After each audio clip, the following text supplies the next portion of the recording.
Okay, everyone, welcome back. We're going to start talking about graphs and how we can interpret them, sketch them, all of the features that go along with them, because this unit will start, eventually gets us into slope and talking about all of the linear equations, different ways we can represent a line. To do that, we have to know a little bit about graphs and all of their pieces. So for us, it really is, like graphs are everywhere. They appear at surveys, stock markets, in the weather, utility bills, all that kind of stuff. Now in math, we can get a lot of information from a graph, provided we remember how we can actually read one. So underneath, we've got a graph that shows the depth of a scuba diver as a function of time. So we've got the title at the top. We've got a bunch of important features of that graph. So there's our title. We have scales and labels for the axis. Those are also important because if I don't have a scale or labels, I really have no idea what I'm looking at. We're going to get into talking about which of these variables we call independent, dependent, all of that stuff will come later. But for now, we've got time across our x-axis or our horizontal axis. Depth is our vertical axis, so that'll be our y-axis. We're asked a couple questions about this graph. How many minutes did this dive last? And in total, really we're looking for when this graph started, all of the data, really to the end. So this scale really tells us that we're going up by 2 minutes for every single blue line we see. So I know we only see 4, 8, 12, but in between, that must mean it must be 10. So our graph is actually going up by 2s, and we end at a 30-minute total. Okay, so 30 minutes is how long this dive lasted. At what times did this diver stop her descent? So this is important because the depth, while it's increasing, remember what diving actually means. You're going under the water and you're diving deeper. So as the red line goes up, visually that means that that diver is going underneath the water. So they dive down to a depth of 12, and then that line becomes horizontal. So as time continues to move on and time continues to tick, they aren't increasing their depth anymore. So right here, wherever you see a horizontal section of this graph, they're stopped, okay, and they're holding at that depth before they go any deeper. So they stop at 4 minutes and they start to descend again at 8 minutes. So from 4 to 8 minutes, they are stopped. And then same thing happens again from 10 to 16 minutes, I think that is. Nope, that's 10 to 14. So from 10 to 14 minutes, they are also stopped at those two intervals before they either keep descending or start to ascend. The greatest depth this diver reached, and for how many minutes was the diver at that depth. So basically on the graph, it would be the highest point because depth represents the lowest that they're diving. So on our graph, they reach a depth of 20 meters. Okay, that would be the lowest that they go, and they remain there from 14 minutes, it looks like, to, what is that? That's 10 to 14 minutes. So they're there for 4 minutes in total. Okay, so there's a little bit of pieces about this graph. Now, we don't know how fast they're swimming. We don't know how fast they're coming back up to the surface. All of that we can't really tell yet, but we do know a little bit about it. So just by looking at this graph, we could actually come up with a lot of information. Underneath, we've got a different type of graph. Here there's no lines connecting things. So we're going to talk about what the difference is between those two graphs a little bit later. We're asked to look for so all of these dots represent individual bags of popcorn that you could buy. Okay, you've got cost along your y-axis, how much mass each bag has along the bottom. So B would obviously be a little bit smaller of a bag. D and E would be your largest. Okay, which bag is the most expensive and what does it cost? So really we're looking for the one that's highest up on the y-axis, and we'll go over to see which point we hit. So it looks like bag C is the most expensive. Okay, so bag C is our most expensive, and it's going to cost us $7. If I look at my scale again for cost, I see 2, 4, 6, so in between must be 5, 3, and 1. So that one is going to cost us definitely $7. That's an expensive bag of popcorn. Which bag has the least amount of mass. And what is this mass? So now we're looking at the x-axis to figure out what the masses are. Okay, we don't really care about the price, we're just asked about the mass. So the least mass looks like bag B. Okay, now here's where we got to do a little bit of interpreting. The masses go from 4 to 800, so halfway between those should be 600, so halfway in between 4 and 600 should be 500. So for B, that one is going to have our least mass, and it will have a mass of 500 grams. Just from interpreting the graph.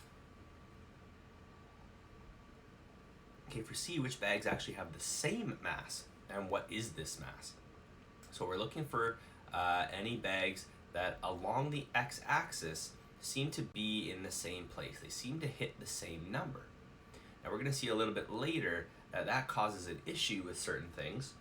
However, for now, it's just two individual bags of popcorn. Two different companies could have the same size, which is totally okay. What is this mass? So D and E actually hit the same spot on that x-axis. So bag, what is that? D and E have the same mass, and that mass is 1,800 grams. 1,800 grams. Which bags cost the same, and what is this cost? So now it's the same sort of question, except we're really looking for the y-axis, for the cost. So bag B is $2. Bag D is that's $5.50. But for the cost of $4, I have two bags that hit that price point. So bags A and E both lie on that same horizontal line that hits $4. So bag A and E cost the same at $4. Oops. I don't know why I wrote that like that, and I didn't write the other one like that. So let's just leave it at $4. Which of the bags, C or D, has the better value for money? Okay, we can figure that out too from this graph. Which bag, C or D, has the better value for money? Now, if I look at them, bag D and E both have the same amount of mass, right? Which has the better value for your money? So I guess it depends on how you value money, but you essentially get the same amount of popcorn in bag E for less money. Okay? So or a mass for C and D, I'm sorry. So bags C and D. Okay. So for bag C, you get less popcorn and it costs more. For bag D, you get more popcorn and it costs less. D is very obviously the better choice, which is why I was so confused before. I was looking at the wrong bags. So bag D is definitely the better option. You get more mass for less money. Very obviously D is a much better choice than C. Costs less and you get more. Who can argue with that? Okay, so just some information we can pull from that graph. Underneath we have a couple where we could actually see different scenarios represented, and some of them, they make a lot of sense because the graph really is going to describe what's happening. So we've got four things. You've got the height of a bungee jumper, you've got the vertical growth of a tree, temperature of a cup of hot chocolate, it could be coffee, whatever, Calgary's daily mean temperature. The word mean just means average temperature. Okay, so we've got a couple situations and things we can start to see happen when we go through. So the very obvious one, to me personally, is the height of the bungee jumper after a jump. So when you bungee jump, you start up on a platform, you jump off, you hit a certain point, your elastic kind of stretches to its max, and then you spring back up. And then you fall, and then you spring back up. And that pattern is essentially graph D. All right, so this one has to be our bungee jump example. Okay, so that graph will really tell a story, and it'll tell you exactly what's happening in the situation. Now your y-axis, if we were to label them, that's our height. And then obviously time is across our x-axis. So as the time goes on, the height of this person is going to change as this bungee jump continues. So that takes care of that one. If we think about then the vertical growth of a tree. Okay, so if I were to think about, graph C, for example, that tree left undisturbed won't have a negative height. Remember that this is axis line of 0. All of the numbers underneath it mean they're negative. So this tree isn't going to start out negative and then increase in height and then decrease again. That doesn't make sense for a tree that grows upwards. Same thing for B. It's not going to start out at a higher height than what it finishes at. It doesn't make sense because that would mean the tree is shrinking and not growing. So for A, that one very much so has to be the growth of our tree. So this is our tree graph. Here again, height of that tree. So as time continues to move on, we start at 0 here because we're talking about ground level, right? When that seed gets planted, then the tree goes up from there. Now I suppose you could think about it in terms of the root system growing underneath and becoming negative, but really we're talking about the tree itself, all of the stuff above ground. This is our tree. For B, we can think about something that is very, very high up and then start to decrease over time. Now that might be the temperature. So your cup of coffee, as it sits there, it's really hot to start with, and then as time goes on, it cools and cools and cools until it gets too cold. So this one is going to be our hot chocolate. And then our y-axis could be temperature. It doesn't really tell us degrees. It could be degrees Celsius, could be Fahrenheit. We don't know. All we know is it's some sort of temperature, which must mean our last one is Calgary's temperature, which makes sense because sometimes we get into the negatives up here in Alberta. So we can have negative temperatures, we can get really warm, but our average kind of represents this curve where it takes all of the temperatures into account. So this is going to be Calgary temp, their temperature. Right? And again, your y-axis is going to be degrees.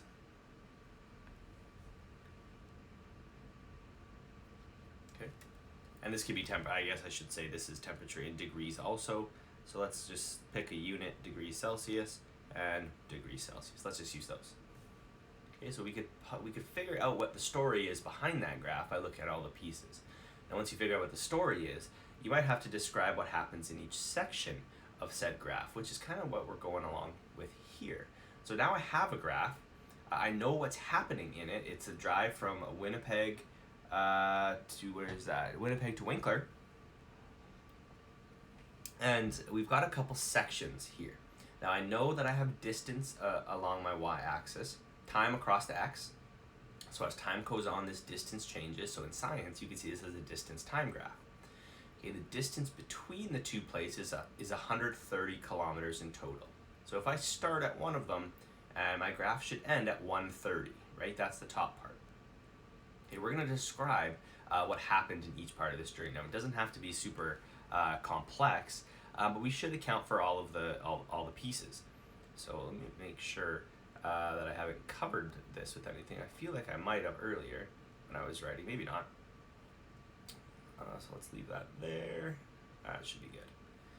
And let me start this one. So we'll talk about section O to A first. Okay, so on the graph, we'll look at the end points. So the section from O to A. So these people are moving because basically this is the first hour. So over the course of the first hour, they traveled. Now it's pretty difficult to determine where that actually hits. So from 60 to 80, halfway would be 70, and it looks like we're half of that. So that should be 65 roughly.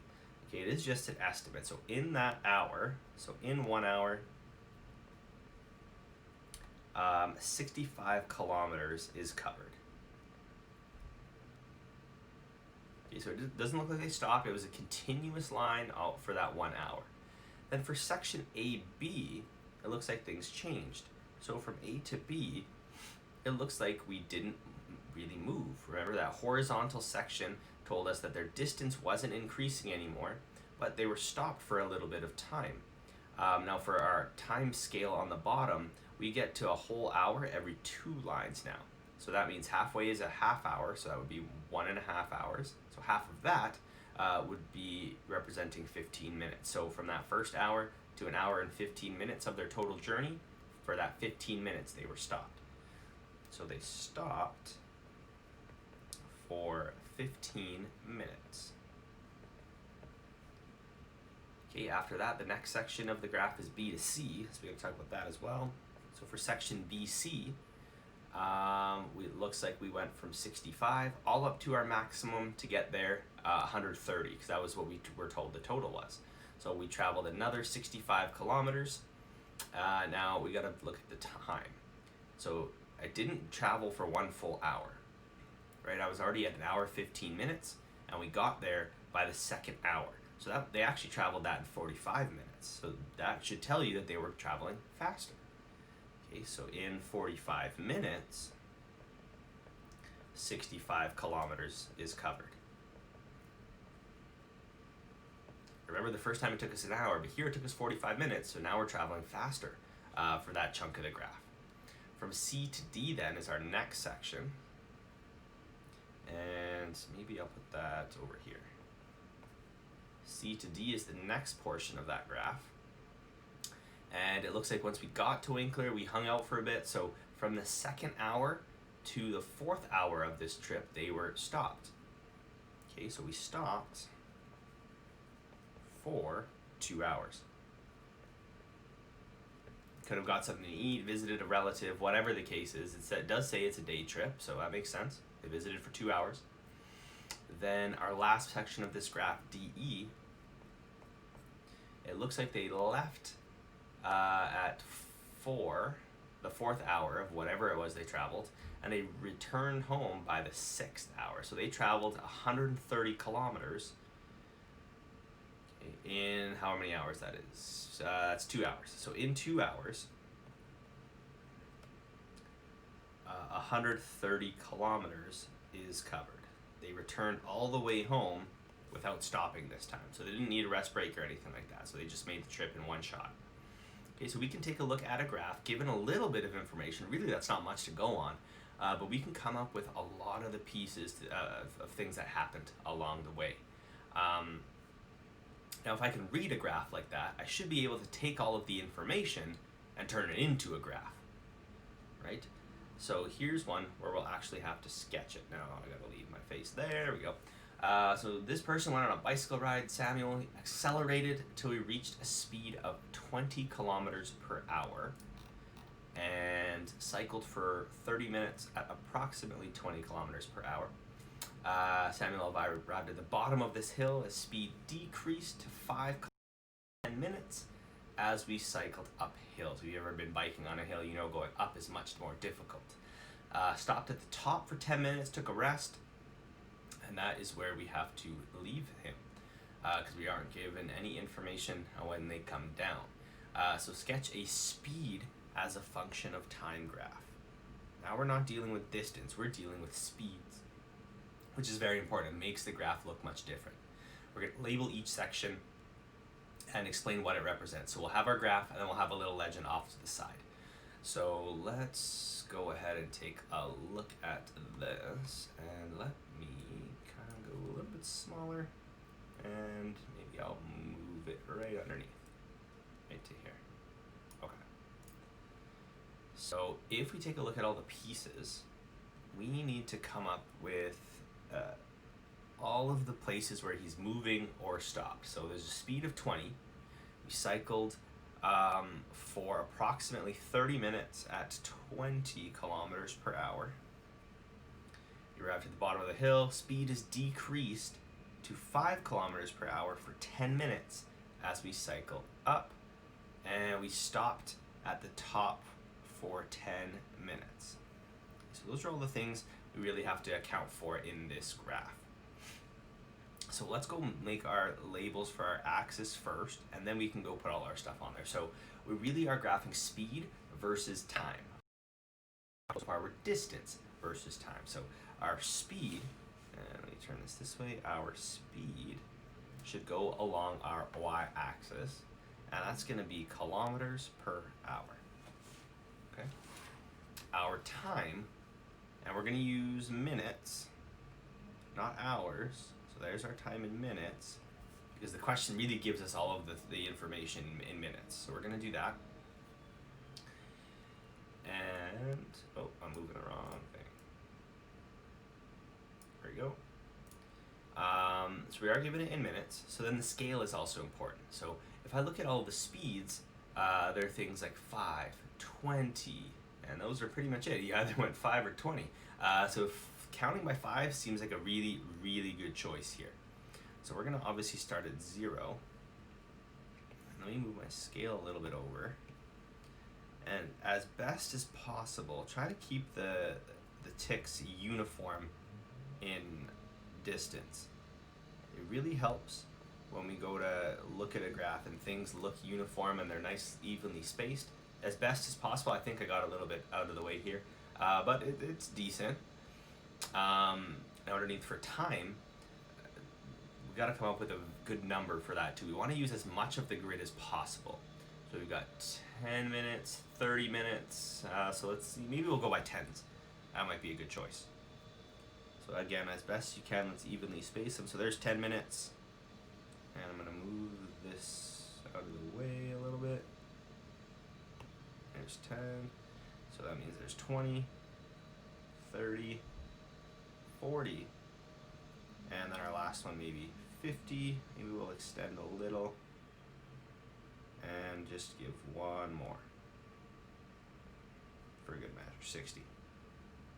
Okay, so there's our grid. Helps us to put the information on it. Okay, now we can start kind of going through all of the things. So they went on a bike ride. He accelerated until he reached a speed of 20. Now we're going to say that that speed is a constant speed of 20 because they're cycling for 30 minutes at this speed approximately. So without really telling us, it's telling us that this is a constant speed. They're not changing in between. Okay, we do have to get up to speed, so really we're starting at 0. Now it does take a little bit of time to get up to a speed of 20. Look, we can't get to it instantly. We just don't like teleport and start going our speed. We have to actually travel to get there. So we're going to represent that by having a line. Now, it doesn't take too long to accelerate on a bike. A couple pedals and you're really up to speed. Okay? Now, from there, we can represent our constant speed, our 30 minutes at approximately 20 kilometers per hour. So from that 0, really, now I can draw my speed line out to, make sure I get there, right, to 20. And that line should be flat, okay, because we're saying that we're traveling at a constant rate. Okay, so our rate is constant, so really this is speed versus time. So our speed now isn't changing. If on a speed time graph you see a line, a sloped line, that means your speed is changing. I went from 0, but I had to get up to 20. Once I reached 20, I stayed at 20, right, for 30 minutes. I gotta go a little bit further. Okay, so let's change this, and we'll go all the way up to 30 minutes. Okay, that's better. Okay, so there's my 30 minutes at 20. Okay, we arrived at the bottom of a hill, and our speed decreased to approximately 5 kilometers per hour for 10 minutes. So I gotta drop my speed from 20 down to 5 for 10 minutes, so up until that 40 mark. So we'll drop our speed, and again, as close to vertical as possible, but it can't actually be vertical because that would mean it happened instantaneously. It does take a little bit of time to slow down, so make sure it has a slight slope just to represent that. Then for 10 minutes, we stayed at that 5 kilometer per hour speed. And again, another horizontal because it's constant as we went up the hill. Now we stopped at the top of that hill for 10 minutes. And we have to represent, so this horizontal section is him actually traveling up the hill because time's going on. Our speed is still constant, so we had a speed of 5 kilometers per hour for 10 minutes. Once we get to the top of that hill, we stop for 10 minutes. So I have to represent him actually stopping at the top, getting to a speed of 0. Okay, so there it is, got to a speed of 0. But now we really have to represent him staying for 10 minutes. So I need another line. And that's not going to do it. Oh, I don't know what my iPad is doing for me today. That's okay. Freehand it. Okay. So there's him actually stopping for that 10 minutes. I just kind of colored it in, made it bold so it's easier to see. So there's him stopping for that 10 minutes. Okay, so there's our graph. Okay, traveling at 20, slowing down to 5 to go up the hill, slowing down to a stop to hang out for 10 minutes. Then we'll just put a little legend off to the side and label what all of the sections are again, just so it's easier for someone to read. Okay, so we got to put some endpoints on here. So every point where you kind of see a direction change in the graph or a speed change, it's going to be helpful to have a letter. So let's use A, B, C, D, E, F, and G. Any letters will do. I chose to just go in alphabetical order. So from A to B, that's where we accelerated to 20. To 20 kilometers per hour. Really, we had to get up to speed first before we could travel at that speed. So from A to B was acceleration. B to C is a constant speed of 20 kilometers per hour. Once we hit that speed, we stayed at it. And then from C to D, we slowed down to, what did we get to? We slowed down to 5 kilometers per hour. And then from D to E, that was a constant speed of 5. Oops.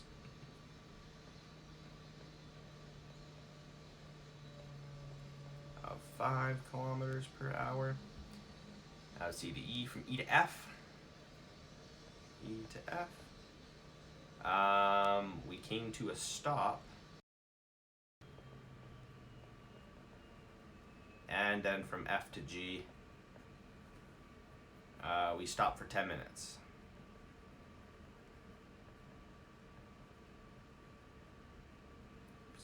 Okay, so there's all the sections. Accelerated, constant speed, slowed down, constant speed again because it's horizontal. E to F, we slowed down, and then F to G again is a constant speed, but now it's a constant speed of 0 because I'm not moving. Okay. So there's all of the sections. We can take a piece of information, we can take a story essentially, and then represent it as a graph. So these are the couple important parts. So you're going to have a constant rate of change if you've got a line going up and to the right like this. So as one unit continues to happen, continues to go on, usually it's time, your y coordinates and your y-axis will continue to change as well. So as time continues to go on, maybe our distance increases. Okay, if it's a rate of change that's not constant, you're going to see a curved line like this. Really, this is going to tell us like acceleration. Okay, we're going to go really fast, but that works in a distance time graph. Okay, if my distance is up in the y and my time is across the x, if I see a curved graph like that, I know my distance is not changing uniformly as time goes on. Okay? If there's no rate of change, those are your horizontal sections like we talked about. Okay? If it's a constant speed, my speed isn't changing, horizontal. Okay, so that takes us to the end of kind of looking at graphs, interpreting them, making them from information, and all that sort of stuff. So when we come back for that next video, which you can see the link to, I don't know which corner it is, up in one of them, we'll talk about relations, and we'll start to get into things that are functions and what's a function versus a relation and all of that good stuff. So make sure that you click into that box if you need it. You have the answer key for all of the other things, which we actually did all of them in this one. It was kind of nice. So check back in. And again, if you do need some help, send me an email. Follow me on Twitter, follow me on Instagram. I will be more than happy to help you out. So thank you again for watching, and I hope everybody has a great, wonderful day. Take care. We'll see you next time.